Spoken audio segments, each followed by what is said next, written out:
This morning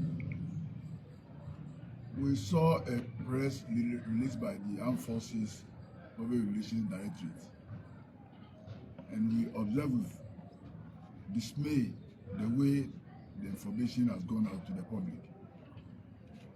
It is palpably false, and as a traditional council, we know tensions are high, though we'll be working tirelessly with the youth just to convince them to soften their stance on the whole incident.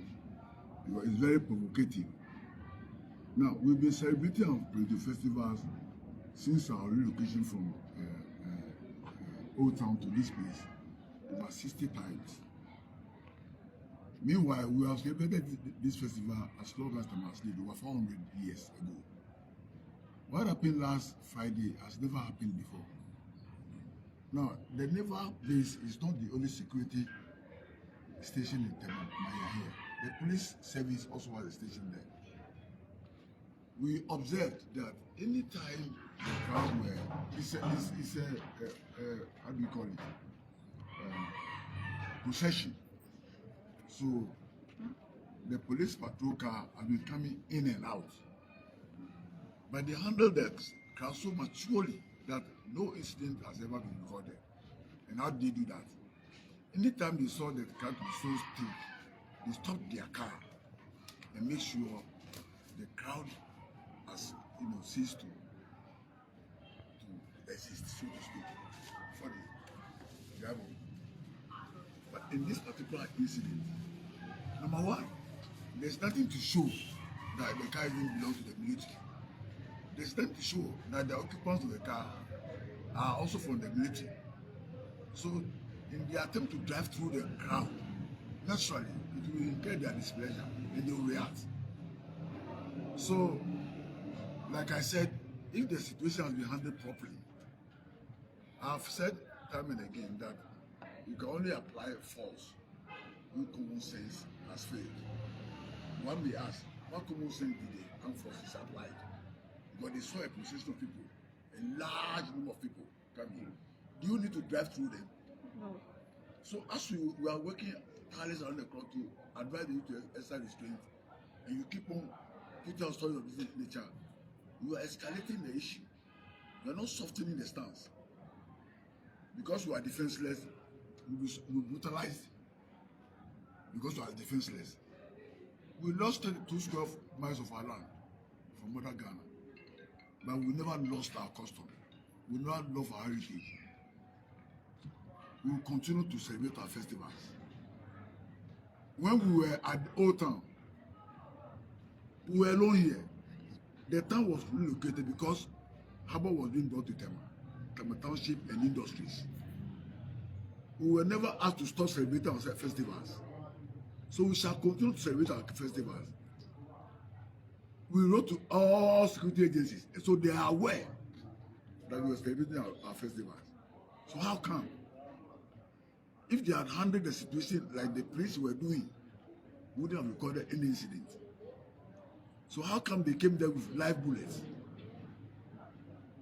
If we knew we were on the right path and then somebody comes to provoke us, we will react. They should prove to us that the car belongs to the military. There's no indication. I'm not saying that if it belongs to any private individual, it should be vandalized. But I'm saying that anywhere meaning Ghanaian, anywhere informed person who knows much about our festival would have stopped. Allow the procession to pass. Then they continue. This they didn't do. But instead of showing remorse and you are defending the indefensible, you are inflaming passions. It's unfortunate, and we expect the director to behave better. They could have put up a better statement just to soften our stance, but not to provoke us. It's not good. We are Ghanaians. The police are there. They've been going up and down. Have they heard that we have vandalized any police car? Don't they belong to the security agencies? So, as the investigations are going on, and you are issuing such statements, you are concluding that we are at fault for celebrating our festivals. I beg your pardon, please. Come out and come back better again. I want to find out as well, as the military hierarchy reached out to the council since the incident. Since the incident, we've been working hand in hand with the new regional minister, the mayor, the MP, the police commander, regional crime officer, and the host of the other security manage the armed forces. None of them have been here. What do you make of that? Maybe they have their own reasons. But if they have not shown up here and they are issuing such statements, they are provoking us. It's not good. We shall not leave Tema, because we are people of Tema. We belong here. So we will not live here. We will continue to live here. We will not live and go anywhere. We will continue to live here. We haven't sold our sovereignty to anybody. So we will continue to live here. So they should put their hands together, because we shall continue to celebrate our festivals, no matter what. Because that is the only way we are identified as people of Tema. So they cannot cajole us into submission. Sacrificing our festival won't do it. As long as they kill all of us. You see, there's an unfortunate perception that Tema doesn't belong to anybody. As if we were from Burkina Faso, Nkuma acquired the land and brought us here.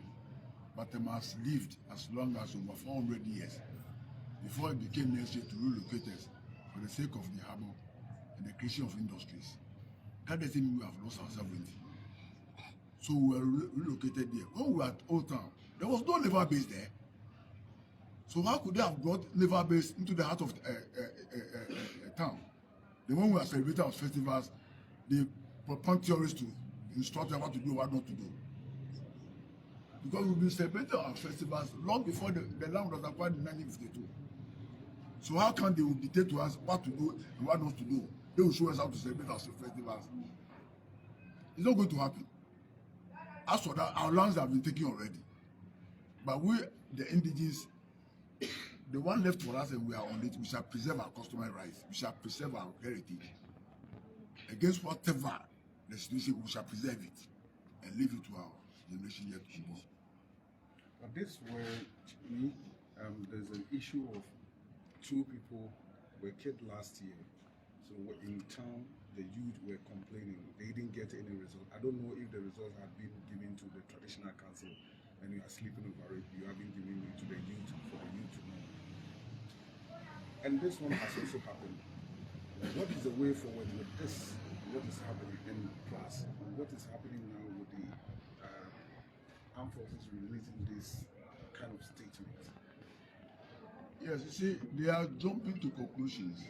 Meanwhile, the case is still under police investigations. So how do you conclude? You are preempting issues, and that is not the case. You are tainting the whole thing with falsehood. And we knowing what exactly went wrong, we will not be satisfied. We will not countenance such, incidents of resorting to falsehood just to protect the image of the armed forces at our expense when lives have been lost. Like you said, last July, in a similar situation, two people lost their lives at sea during a fishing expedition that preceded the Unresolved festival. Something happened at sea and two people lost their lives. A committee was formed, and as we speak, we don't know the outcome of the committee. Whether we have misconducted ourselves in any way so that we can take precaution against that. If we have erred somewhere, at least it should have been brought to our attention that we did A, B, C, and D. That was wrong. That also contributed to the incident. We haven't seen any paper. So whether we are at fault or not, we don't know. Now this is another one. We are hoping that this time around, justice will be seen to be done and done properly. Expeditiously too. If you don't get justice. Already, we also have a way of finding justice. We have funded everything to our boss. So we are testing the efficacy of our boss. We have done the needful to come to our aid because we are defenseless and we are being brutalized. with our own taxpayers' money, which was used to buy those weapons. So we've also invoked our cause to come to our defense. Because we were defenseless. We can't fight the military. We don't have armor cars. We don't have AK-47. We don't have SMG. But we believe in our efficacy of our cause. So we are invoking them.